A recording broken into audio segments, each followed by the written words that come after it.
అల్లూరి జిల్లా చలి గుప్పెట్లో చిక్కుకుంది. కొద్ది రోజులుగా ఉష్ణోగ్రతలు కనిష్ట స్థాయికి పడిపోవడంతో స్థానికులతో పాటు పర్యాటకులు ఉక్కిరిబిక్కిరి అవుతున్నారు. ఏజెన్సీ వ్యాప్తంగా పొగమంచు దట్టంగా కురుస్తుంది.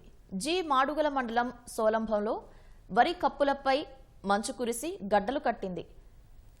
మన్యంలో చలి తీవ్రతపై మరింత సమాచారం మా ప్రతినిధి శివ అందిస్తారు.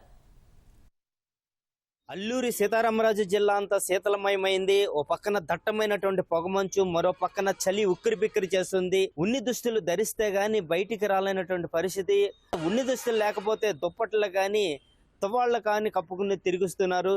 ఇక్కడ మనం చూస్తున్నాం, వాహనాల మీద ప్రయాణించాలంటే నరాలు తోడేసేటటువంటి చలి ఏజెన్సీలో కనిపిస్తుంది. ప్రస్తుతానికి వరి పైర్ల వద్ద ఉన్నటువంటి గడ్డి మేట కూడా అక్కడక్కడ పంచు గడ్డలు కట్టుకున్నటువంటి పరిస్థితి కూడా కనిపిస్తుంది.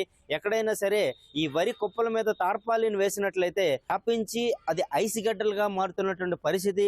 గత 3 రోజులుగా చలి చాలా తక్కువ ముఖం పట్టింది. కనిష్టంగా 3 డిగ్రీల వరకు వచ్చింది. ప్రస్తుతానికి పాడేరు చూసుకున్నట్లయితే 7 డిగ్రీలు ఉంది.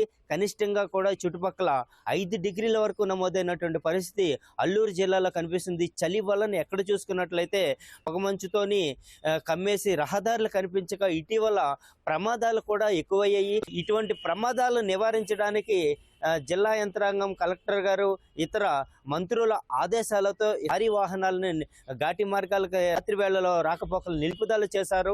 ఇలాగ ఏజెన్సీ వ్యాప్తంగా కూడా చలి ఉక్కిరి బిక్కిరి చేస్తుంది. బయటికి రావాలంటే ఈ ఉన్ని దుస్తులు బయటకు తీస్తే నరాలు తోడేసేటటువంటి చలి ఈ చేతులు పట్టేస్తున్నాయి.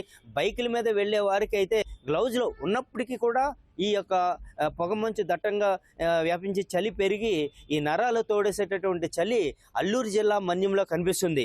అల్లూరు సీతారామరాజు జిల్లా పాడేరు నుంచి శివ, ఈటీవీ న్యూస్.